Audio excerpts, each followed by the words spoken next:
অনিয়ম ধরা পড়লেই শেষ, এখন আগের চেয়েও বেশি সাহসী রূপে ভোক্তা অধিদপ্তর। শেখ হাসিনার বিদায়ের পর আরো বেশি তৎপর হওয়ার সুযোগ পেয়েছেন সৎ অফিসার জনাব আব্দুল জব্বার মন্ডল। এসেছে নানা বাধা কিংবা চাপ, তবে গুণাবলীর জন্য তিনি আগে থেকে প্রশংসিত ও তৎপরতার সাথে কাজ চালিয়ে যাচ্ছেন। তারা সঠিক অধিকার যাতে ব্যাহত না হয় সে লক্ষ্যে গঠিত হয় জাতীয় ভোক্তা অধিকার সংরক্ষণ অধিদপ্তর, যা একটি আধা বিচারিক সরকারি সংস্থা যারা পণ্য ও পরিষেবার উপর ভোক্তাদের অভিযোগ গ্রহণ ও তার নিষ্পত্তি এবং ভোক্তাদের অধিকার সংরক্ষণ করার অভিলক্ষে কাজ করে থাকে। এর প্রধান সদর দপ্তর ঢাকায় অবস্থিত এবং প্রতিটি বিভাগে এর স্থানীয় দপ্তর রয়েছে। ভোক্তাদের নানা অভিযোগের ভিত্তিতে তারা অভিযান চালায়, ব্যবস্থা নেয় সিন্ডিকেট কিংবা অসাধু ব্যবসায়ীদের বিরুদ্ধে। তবে প্রতিটা সেক্টরের মতো এখানেও নানা অনিয়মের অভিযোগ আছে তাদের কাজ ঠিকঠাক তারা করেন কিনা সে ব্যাপারও। তবে ভোক্তা অধিদপ্তরের ব্যতিক্রম এক অফিসারের নাম আব্দুল জব্বার খান। দেশের প্রতিটি সেক্টরে যেখানে দুর্নীতিবাজ অফিসারে ভরে গিয়েছিল সেখানেও তিনি ছিলেন ব্যতিক্রম দৃষ্টান্ত। তাকে নিয়ে সবার মাঝে প্রশংসা দেখা যেত, তাকেও দেখা যেত ভোক্তার অধিকার আদায় তৎপর ভূমিকায়। তবুও শেখ হাসিনার শাসনামলে স্বাধীন কাজে মাঝে মাঝে নানা প্রতিবন্ধকতার কথা শোনা যায়। অনেক সিন্ডিকেট চাইলেও ভাঙা যেত না। তবে হাসিনা বিদায়ের পর অন্তর্বর্তী সরকারের অধীনে একদম স্বাধীন মনে কাজ করতে পারছেন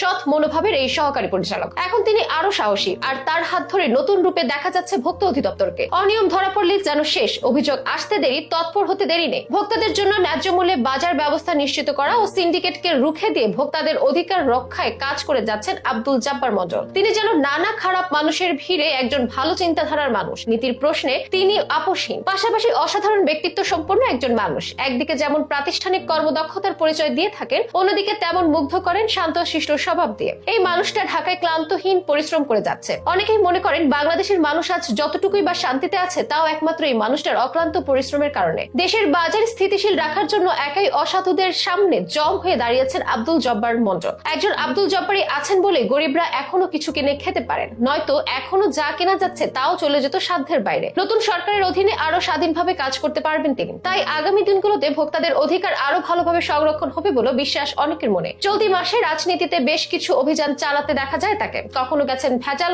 গোখাদ্যের বিরুদ্ধে অভিযান নিয়ে, আবার কখনো চলে গেছেন কাউরান বাজারের কিচেন মার্কেটে। তার সাহসী এবং নিষ্ঠাবান প্রচারের জন্য তিনি দেশবাসীর কাছে সমাদৃত। তিনি সামাজিক যোগাযোগ মাধ্যমে ব্যাপক জনপ্রিয়তা পেয়েছেন। আব্দুল জব্বার মন্ডলকে অনেকেই ভোক্তা অধিকারের যোদ্ধা হিসেবেও সম্বোধন করেন।